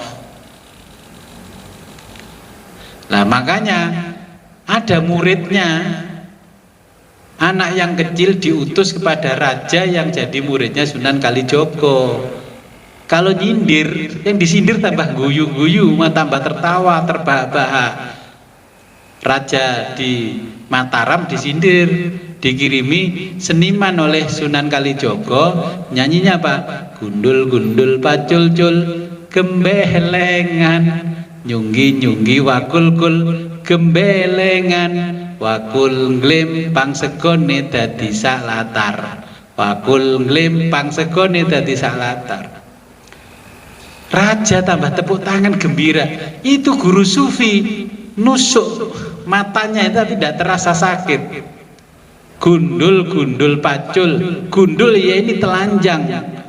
Semua kehormatanmu itu telanjang, Lena, telanjang, karena 4 perkara ini lepas dari dirimu. Matamu tidak kamu gunakan untuk melihat penderitaan rakyat. Telingamu tidak kau gunakan untuk mendengarkan penderitaan rakyat. Mulutmu tidak kau gunakan untuk berbicara kebijakan tentang mendukung kesejahteraan rakyat. Makanya dinamakan gundul pacul. Barang perkara 4 yang lepas, pacul barang 4 yang ucul. Itu gembelengan, wis ucul, wis korupsi, sih guyang-guyu, ditangkap KPK, sih guyang-guyu. Lah itu kalau bahasa kita hari ini itu sastra tinggi yang membuat syairnya adalah para sufi agung. Malah sekarang gundul pacul, nggak ngerti maksudnya gundul pacul. Sampai saya dipanggil cucu ponakan Mbah Gundul pacul, do ini. Sampai sekarang besar ngomong, ayo ke rumahnya Mbah Gundul. Saya menyimpulkan gundul pacul karena sudah lepas semuanya 4 perkara itu, mata, hidung, telinga. Hidungnya tidak pernah untuk membau kebusukan para pejabat. Hidungnya sudah tidak bisa membedakan mana busuk, mana nikmat, mana manis, mana pahit. Tuh itu guru sufi. Terus sekarang di sekolah diajarkan, oh ini lagu tradisional karangan Sunan Kalijaga. Iya, itu karangannya guru sufi.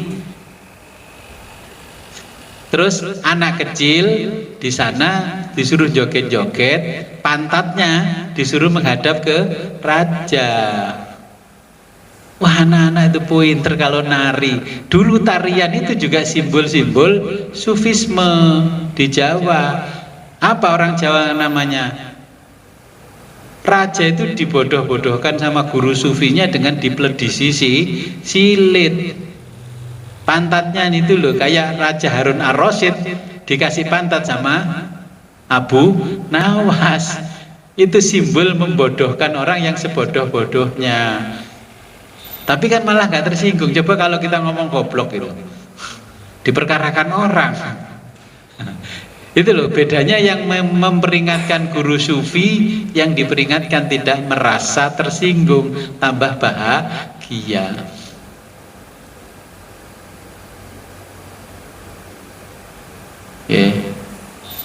Jadi seperti itu. Makanya Kanjeng Sunan Kalijaga kemana-mana pakai udeng warna hitam, ya pakai baju komprang warna hitam. Identiknya warna hitam pada masa itu adalah belantik. Belantik, tahu belantik? Bahasa Inggrisnya McLaren. Bahasa Inggrisnya McLaren, maklaran. Karena maklaran jabatan, maklaran apapun dari zaman dulu sudah ada simbolnya warna hitam. Kalau zaman sekarang namanya Markus. Apa Markus? Mafia kasus. Nah, disimbolkan begitu. Jadi saking untuk menutupi kemakrifatan kepada Allah, Kanjeng Sunan Kalijaga menggunakan warna hitam yang simbolnya pada waktu itu orang-orang yang pekerjaannya, profesinya seperti itu. Tapi ternyata Sunan Kalijogo guru sufi agung di tanah Jawa. Jadi itu simbolisme ya, untuk mewakili jati dirinya yang memakai. Ya, silakan. Yes. Doa-doa simbol yang sering diucapkan oleh Rasulullah yang punya makna simbol. Satu saja yang sering dibacakan. Dulu ketika hujan 7 hari 7 malam tidak reda sampai Madinah banjir, Rasulullah nggak berdoa Allahumma shoyyibana, nggak berdoa begitu. Surbannya dari kanan dipindah ke kiri. Jadi Rasulullah nyiwer hujan itu, surban di kanan dipindahkan ke kiri. Nah, nanti kalau pengen simbol begitu, ya Allah saya niru Kanjeng Nabi. Nah, itu simbol. Contohnya doa tanpa kata-kata. Saya aja sudah paham kok dengan jamaah tanpa berkata-kata itu sudah paham. Lewat wajahnya ngelempit ngene, model lempitane, oh ngene berarti kondisinya dia. Oh kalau wajahnya glowingnya begini, oh begini. Itu guru sufi sudah paham. Makanya mengikuti simbol-simbolnya Nabi, sufi di Jawa itu menggunakan, contohnya gini, kalau punya hajat apapun, ada nasi namanya nasi kuning, ya. Kuning itu simbol kesuksesan duniawi. Makanya kalau bikin ingkung nasinya nasi kuning, jangan nasi putih. Karena tukang masaknya gini, Gus, kalau nasi kuning gini-gini, enggak, itu jangan ditinggalkan karena itu bahasa kita kepada Allah dengan simbol warna kuning. Nah, terus nasi kuning itu ada sego golong, ya, golong, sego biar, sego kabuli, jenang abang. Itu simbol-simbol yang diajarkan oleh sufi di Jawa. Kuning itu kan itu namanya akal ma'asyi. Warnanya kuning, yang dinafsu itu warna kuning kan nafsu apa? Nafsul lawamah sama sufia yang cenderung untuk ingin sukses di dunia. Nah, minta kesuksesan warna kuning. Ada sego golong. Apa artinya golong? Golong itu dalam bahasa Jawa, bahasa Indonesianya berbondong-bondong. Dengan nasi itu kita mohon kepada Allah rezeki yang datang pada kita, kesuksesan apapun berbondong-bondong. Kemudian ada nasi kabuli. Sekarang nasi kabuli jadi ikon. Kita beli nasi kabuli di sana, Gus. Nasi kabuli Bu Hajah Fatimah. Jadi nasi kabuli itu berasal dari qabul dalam bahasa Arab, supaya apapun permintaan kita dikabulkan oleh Allah, nasi kabuli. Kemudian ada nasi namanya nasi biar, sego biar. Jadi apapun yang menjerat kita menjadi permasalahan sulit diurai, biar ambiar. Bahasanya penyanyi rungkat. Tuh. Ini karena nggak pernah kita ajarkan pada anak cucu, nggak tahu ada ini. Ya, supaya ambiar itu masalahnya. Orang punya masalah nggak selesai-selesai. Orang punya apapun, sakit, masalah, bertubi-tubi. Ya itulah lakukan seperti sufi Jawa. Ya, sego biar. Nah, ini adalah simbol-simbol kalau mau contoh. Di Jawa sudah semuanya simbol. Mau puasa Ramadan simbolnya megengan. Megeng itu menahan diri. Jangan sampai Ramadan kamu belum bisa menahan diri. Oh, dikasih simbol menahan diri, kantongnya jebol nggak Ramadan? Ternyata sudah dikasih simbol sufi Jawa namanya megengan. Megeng itu menahan diri, memproteksi diri. Jangan sampai pada waktu Ramadan datang nafsu kita masih mengendalikan kita. Saya lihat di statusnya jamaah itu, alhamdulillah puasa pertama bisa minum es campur. Apa maknanya megengan? Gak masuk itu namanya. IPK-nya 1,5. Banyak simbol, ya, simbol. Ya, mungkin ada pertanyaan lagi.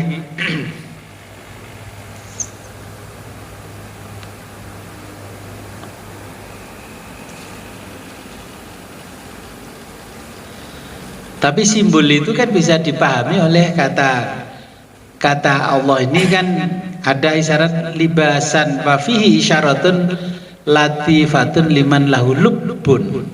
Hanya orang smart saja yang paham itu. HP aja yang paling canggih kan smartphone. Jadi orang yang paham itu yang orang yang smart, yang lub.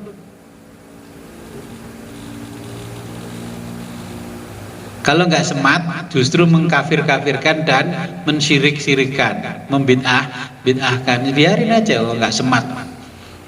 Itu namanya simbol. Semuanya ada simbolnya. Mobil ini ada simbolnya itu. Dari simbolnya saya sudah tahu. Walaupun pabrikannya sama. Oh, Avanza, Xenia ada simbolnya. Oh, mahalan Avanza.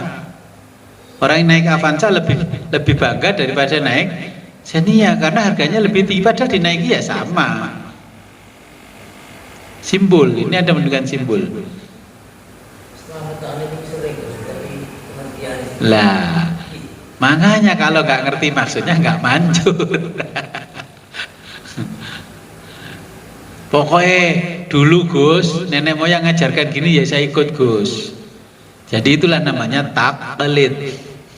Kalau ittiba kan ngerti, oh sego biar, sego kabuli, sego golong, jenang abang, jenang sengkolo. Ya, ketika tanggal 10 Muharram bikin bubur namanya bubur merah, bubur putih. Itu namanya jenang abang, jenang sengkolo. Kenapa? Itu ulama seluruh dunia karena tanggal 10 Muharram itu adalah tahun berkabungnya umat Islam karena cucunya Nabi dipenggal kepalanya di Karbala oleh utusan Yazid. Okay. Sehingga itu ada jenang sengkolo. Sengkolo itu dari balak supaya kesialan-sialan itu hilang dari diri kita dan umat Islam, makanya dengan simbol jenang sengkolo. Jenang itu apa sih? Jenang bahasa Indonesia? Jenang tahu enggak? Apa makna dalam bahasa Indonesia jenang? Jenang itu panjenengan dalam bahasa Indonesia.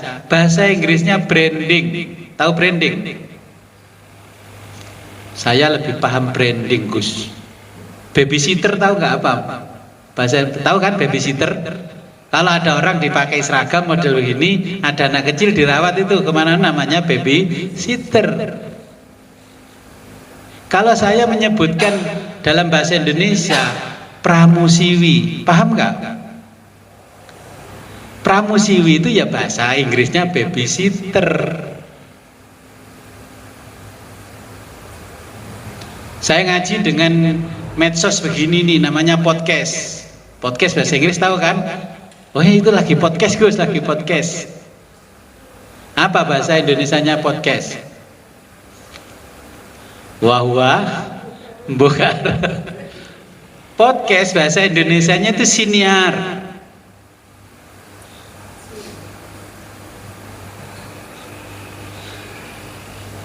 Coba itu kalau apa PPDB, SPMB itu apa pernah pakai bahasa Indonesia? Nara hubung itu kan nggak pernah tuh. Apa ditulisnya? Kontak person, CP. Nasionalisme kita hilang. Jadi tulis saja. Kalau nara hubung itu malah dikira itu tukang menerima pendaftaran namanya Mbak Nara. Nara hubung itu bahasa Inggrisnya kontak person.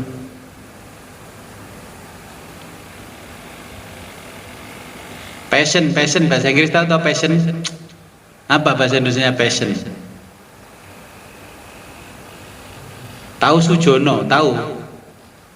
Sujono tahu Mbah Jono itu tahu? Enggak. Imam Sujono itu. Ya Sujono itu dalam bahasa Inggris namanya passion.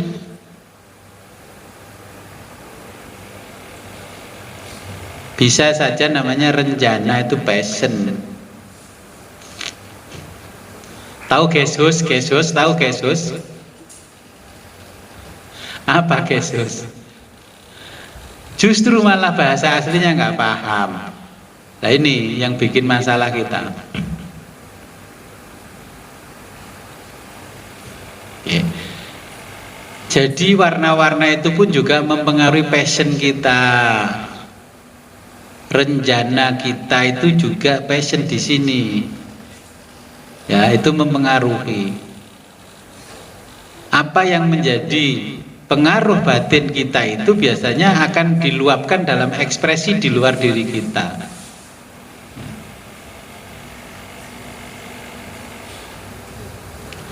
Jadi semuanya itu adalah bentuk simbol yang kita sampaikan kepada Allah tanpa kata-kata.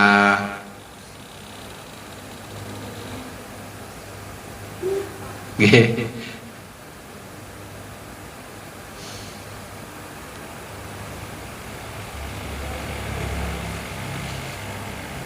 Kalau dengan kata-kata simbol tidak bisa seperti Syamsul Duha, berdiri bujang, Tiba itu semuanya simbol-simbol. Cuman yang baca tiba nggak paham simbol. Ya, sehingga ketika baca maulid tiba, yang di ujung sana ngobrol sendiri, di ujung sana ngobrol sendiri. Nah, simbol yang paling besar di dalam maulid itu adalah anta iksiru anta apa?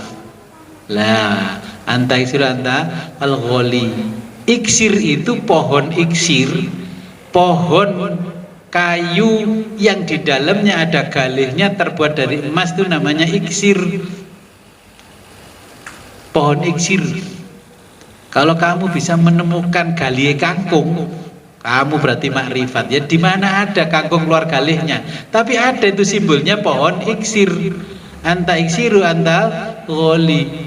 Ghali itu sudah jadi kayu itu galihnya nggak karu-karuan galih kayunya. Ternyata saking galihnya berubah menjadi emas dalamnya. Batu kalau sudah umurnya 1 miliar tahun maka jadi namanya berlian.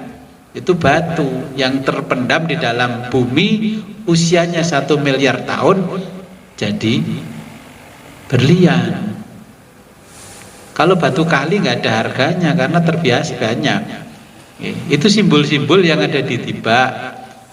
Makanya seharusnya kita sebagai yang tua-tua gini mengajarkan pada anak-anak kita tiba itu dingajikan dulu tiba isinya. Yang pertama maulid ini loh maksudnya, ini kata-katanya ini, ya. Itu ada di tiba yang pertama itu. Karena keagungan orang ini namanya Muhammad, itu simbol-simbol semua dari yang pertama kita baca. Ya Nabi salam alaika, ya Rasul salam, kemarin itu simbol. Saking simbol terus nggak paham. Makanya di jalan itu kan nggak ada kata-kata, adanya kan simbol. P coret berarti simbol nggak boleh berhenti. S dicoret nggak boleh berhenti sama sekali, nggak boleh parkir. Terus simbol gini forbidden, nggak boleh masuk. Karena kita nggak paham simbol. Ada Pak Polisi nggak ada, udah masuk aja, polisi yang jaga nggak ada.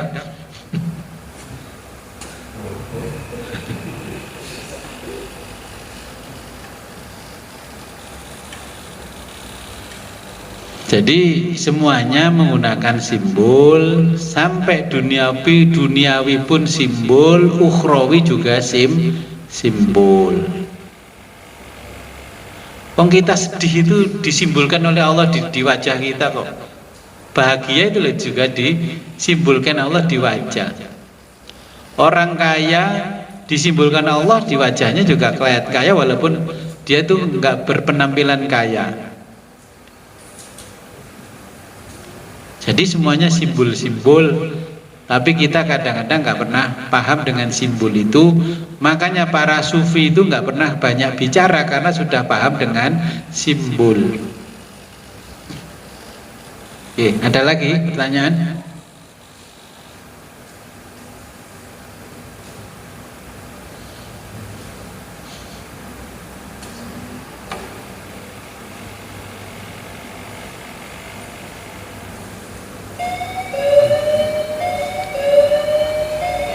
Oh, ini aja simbol tanpa kata-kata. Paham kan? Paham. Ini simbol ini.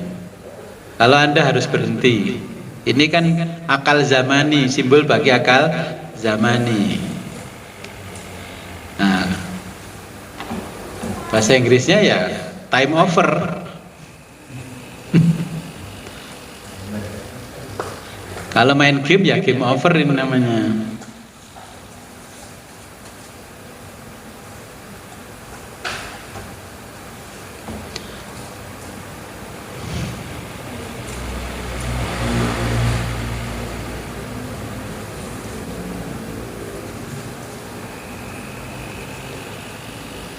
Ada uang 100.000, kata-kata apa simbol? Yang ditulis BI di kertas itu kan cuma simbol. HP itu dilirik gini aja, dari simbolnya tahu itu harga berapa, itu sudah tahu. HP, sendal aja saya lirik begini sudah tahu. Ya, semuanya pakai simbol. Oke, kalau nggak ada pertanyaan, sebelum kita akhiri, marilah kita berdoa kepada Allah. Semoga apa yang kita pelajari pada malam hari ini membawa manfaat, barokah fid dunya wa dunya hatal akhirah. A'udzu billahi minasyaitonir rajim. Bismillahirrahmanirrahim. Allahumma salli wa sallim ala sayyidina Muhammadin fil awwalin wal akhirin wa barik wa sallim wa radhiyallahu ta'ala an sadatina ashabi Rasulillah ajmain. Amin ya Allah ya Rabbal alamin. Allahumma faqihna wa faqih talamidina fid din wa 'allimna wa 'allimhum ta'wil. Allahumma arham ummata sayyidina Muhammad. Allahumma ajbur ummata sayyidina Muhammad. Allahumma aslih ummata sayyidina Muhammad. Allahumma farij an ummati sayyidina Muhammadin sallallahu alaihi wasallam. Allahumma anfa'na bima 'allamtana wa 'allimna ma yanfa'una wa zidna 'ilman yaqina walhamdulillahi ala kulli hal wa na'udzu billahi min kulli hali ahlin nar. Rabbana taqabbal minna innaka antas samiul 'alim wa tub 'alaina innaka antat tawwabur rahim. Allahumma hdina siratal mustaqim. Allahumma hdina siratal mustaqim. Allahumma hdina siratal mustaqim. Siratal ladzina an'amta 'alaihim minan nabiyyina wasiddiqin wasyuhada'i wassalihin wa hasuna ulaika rafiqa. Dzalikal fadlu minallahi wa kafa billahi 'alima. Allahumma ya syahidan ghaira ghaib wa ya ghaliban ghaira maghlubin wa ya qariban ghaira ba'id. Ij'al min amrina ya Allah farja wa makhraja ya sariqal mustaskhirin wa ya ghiyasal mustaghisin. Innaka ta'lamu makanana wa ta'lamu khalana wa la yakhfa 'alaika syai'un min umurina. Rabbana atina fid dunya hasanah wa fil akhirati hasanah wa qina adzabannar. Wa shalli wa sallim ala jamil anbiya'i wal mursalin walhamdulillahi rabbil alamin. Al-Fatihah. A'udzu billahi minasyaitonir rajim. Bismillahirrahmanirrahim. Akhirul kalam, ihdinas siratal mustaqim wa billahi taufiq wal hidayah wa ridhal inayah. Wassalamualaikum warahmatullahi wabarakatuh. Waalaikumsalam warahmatullahi wabarakatuh.